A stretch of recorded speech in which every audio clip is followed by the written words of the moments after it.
Hey there, fellow classic comic collectors. As always, I'm Scott Harris King, and today I've got a new haul. We've only got a few comics, but they're all prime comics. Today we're going to have a bunch of keys. I spent a bunch of money. I'll tell you the stories behind these, but some big books getting off my checklist today. Boy, I've also got to do something about my background here. This huge expanse of white seems even more huge when I've got this up here, but I'm airing my room out a little bit as per the previous video about the air quality in here. That means I gotta have the blinds up, and so everything just looks like I'm in some sort of featureless cube. But no, I'm not. I'm still in my comic book room, and we're gonna get right to the comics here. And the first one here is actually a throw-in, so I'm just gonna show this real quick. It's a miniature comic Halloween Fest World of Archie. We just had the video about figuring out who is the artist on Archie stuff, and I've been looking at this for a bit, and it's an interesting question. It's actually signed. It's signed Galvin, Bill Galvin. It's actually signed by 3 different people: Galvin, Smith, and Fernando Ruiz.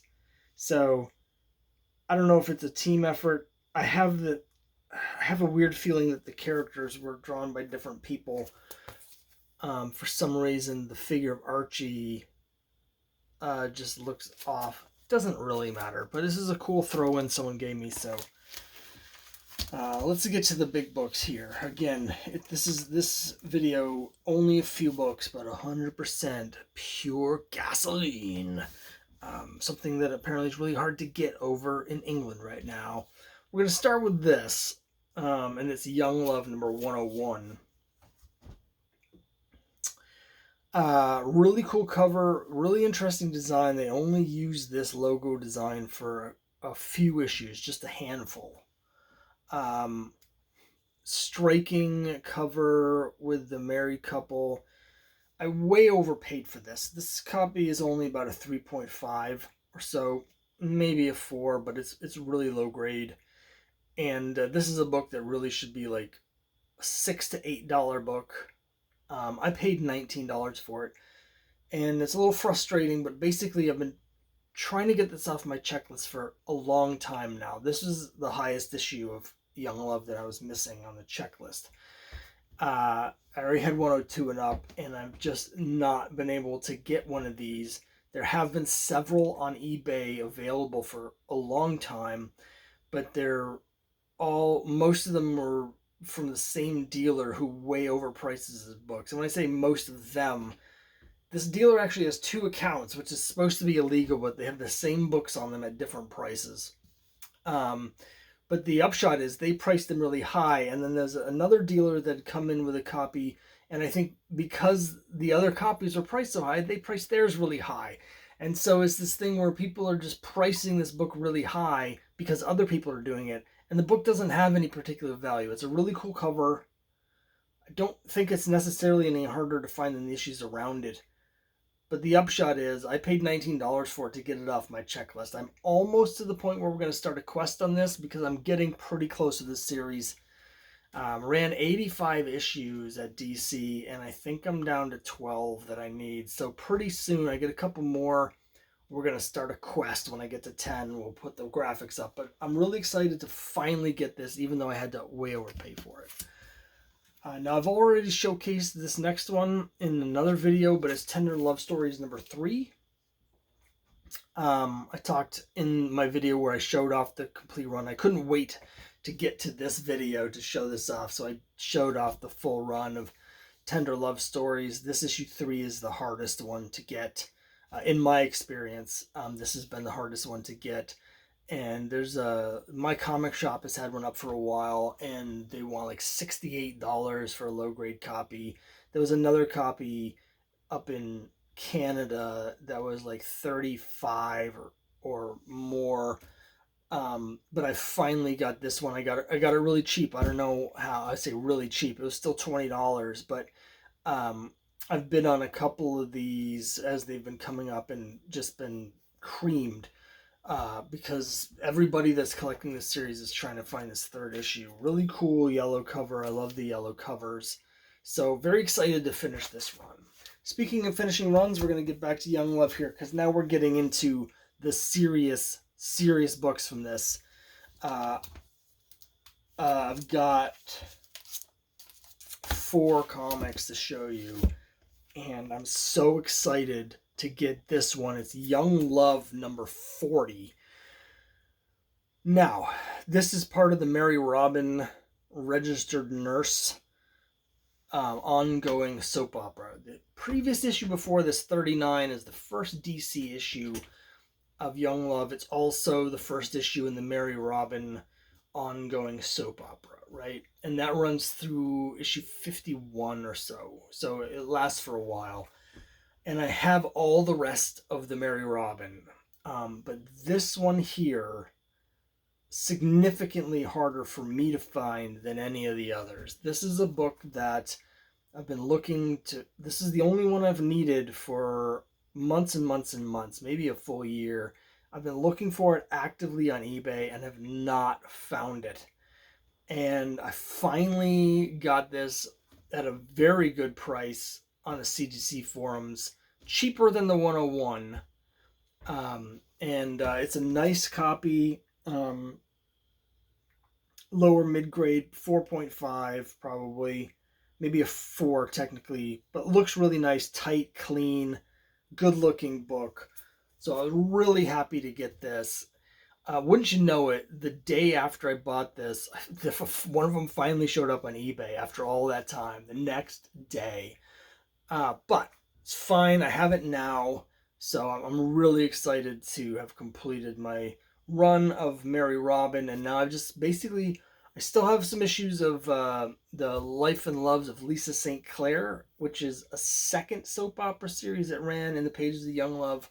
I have a couple of those left to get, but for Young Love at this point, I've got all the big issues for the whole run. I just have to fill in the gaps of the stuff I'm missing. So this was a win for me. Next 2 books I overpaid for, and by overpaid, I don't mean that I necessarily paid more than the going rate or more than they're worth. I mean, I paid more than I wanted to pay for them. The story behind these is basically a couple books that I've had on my list for a while that cost more than I want to pay, and it puts me in a little dilemma because I want the books, I just don't want to pay for them, right? But I had a big sale on eBay. I sold my set of Fables numbers 1 to 75. I've had it for sale for a little while. I had a CGC 9.6 copy of Fables 1.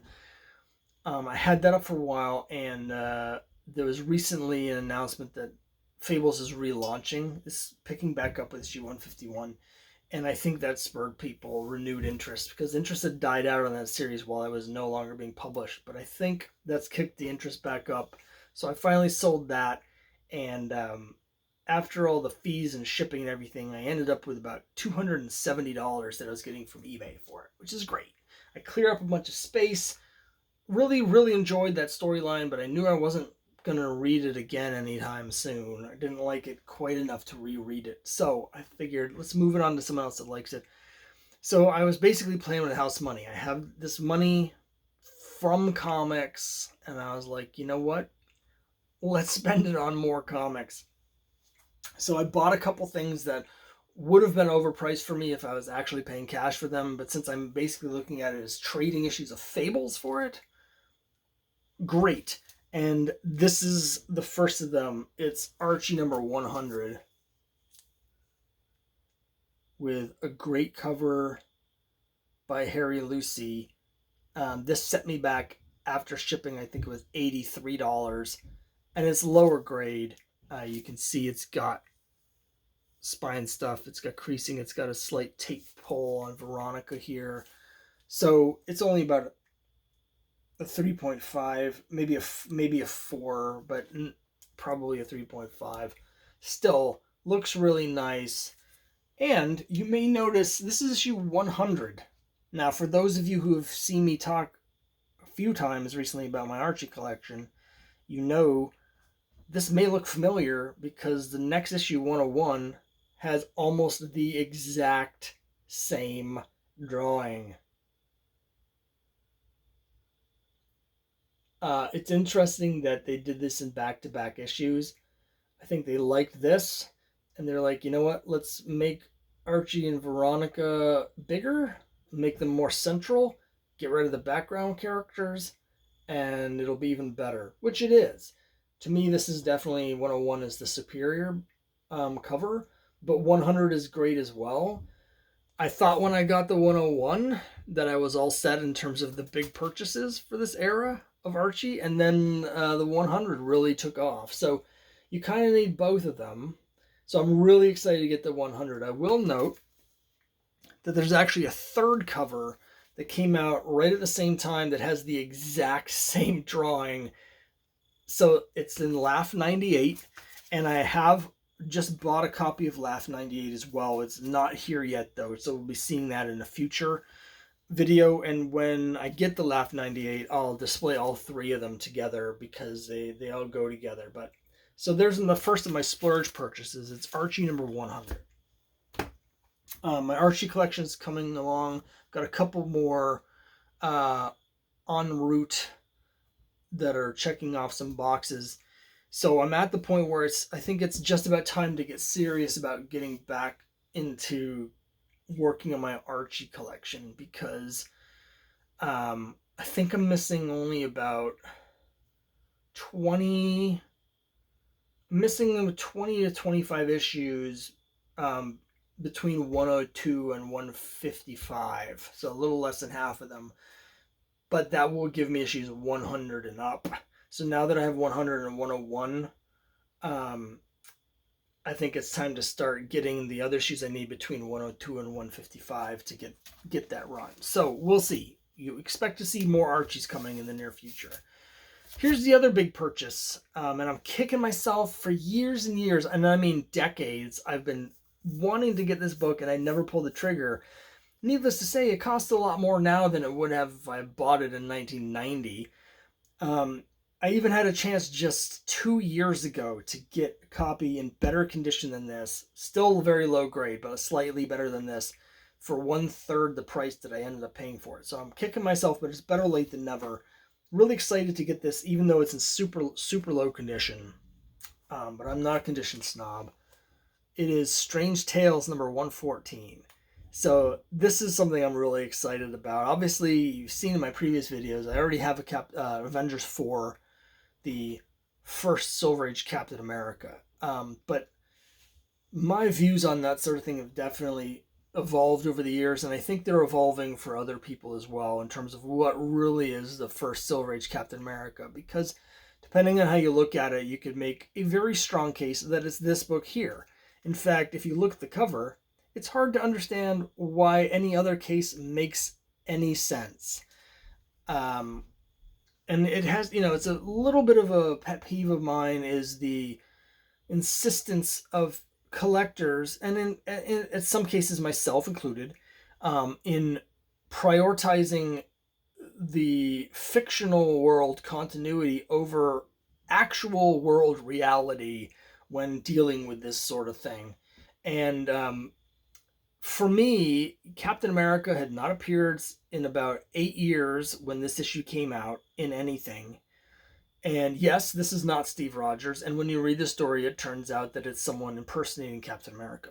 But in terms of real world publishing and fandom, the first time that Captain America had been used in a comic in the Silver Age, and for like 8 years, is this here. And then once this sold well, then Steve Rogers returns in Avengers number 4. And I think you can make a very good case that should be really considered first Silver Age Steve Rogers as opposed to first Silver Age Captain America. So, all of that being said, I'm also trying to put together a complete run of Doctor Strange, and this has the third appearance of Doctor Strange in it.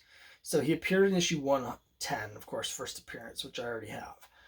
He appeared in 111, which I don't have yet. And then he's not in issue 112 or 113. So the third appearance of Doctor Strange is in this issue. So as a big fan of Captain America, I've always wanted it for this. My good friend Rob has a copy that he's had since the 90s, and I don't know why I never pulled the trigger. When I bought my Strange Tales 110, the same dealer had a low grade copy, slightly nicer than this, but really, really crusty, like tanned, I mean, for $30. I paid $100 for this.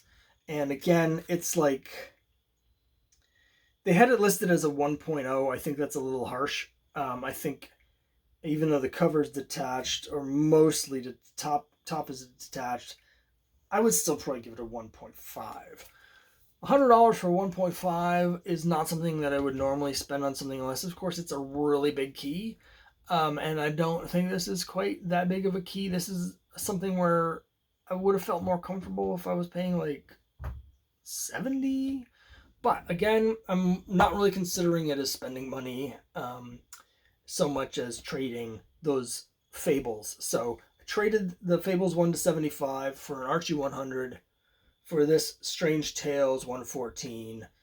And as we'll see, I sort of pre-spent the rest of the money because finally, bigger than that, bigger than any of these books, big purchase for me, more expensive than these, but also means more to me because this is the Bronze Age romance book that I was still missing when I first really got serious about romance about 3.5, 4 years ago, after dabbling in it for about a decade before that. I made a list. I decided to really focus on the Bronze Age. I made a list of all the Bronze Age keys and books that I wanted. I went through all the covers of all the Bronze Age books, everything like that. And the number one book for me is a book that some people would consider Silver Age because it's 12 cents, but because of the design sensibilities, I consider it to be the beginning of the Bronze Age for romance. I finally have it. Here it is. You've guessed it, I think, already. It's Falling in Love, number 99. So excited to finally get this. And it's actually in really nice condition with one caveat. So structurally, the book is really nice. In fact, it's the nicest one of these I've seen. I haven't inspected the back of it too closely, but it's probably a 6.5, except it has writing on the cover. It has two pieces of writing. The first is a person's name, which is the more obvious here, and I don't mind kids' names on it. I initially thought that said Mark Zimmelzak, but actually I realized that the person who owned this was so young that it's actually Mary, and the Y in Mary is written backwards, which is very endearing. So I don't mind that at all. I think the reason I was able to get this as cheaply as I did is because there's other writing that I didn't even notice, like the first 3 times I looked at the book, and it's right on the guy's head. And right here it says, he's cute, her too. But honestly, I barely even noticed that. Even knowing it's there, my eye's not really drawn to it because, of course, the design for this cover is very busy, but it's also just wonderful. And so I just love the cover so much. This doesn't really bother me. Not really sure what it does to the grade. Again, this is a 6 or a 6.5 without the writing. I don't think the name really matters in this grade. Maybe take it down half a grade. And I might deduct a full grade for the writing on his head. So for me, if this is normally a 6, I guess technically I would put it a 4.5. Really hard to say, but it's a beautiful, beautiful book. I paid $128 plus shipping, so it was like $136, and that is significantly less than I expected to be able to get a nice copy of this book for.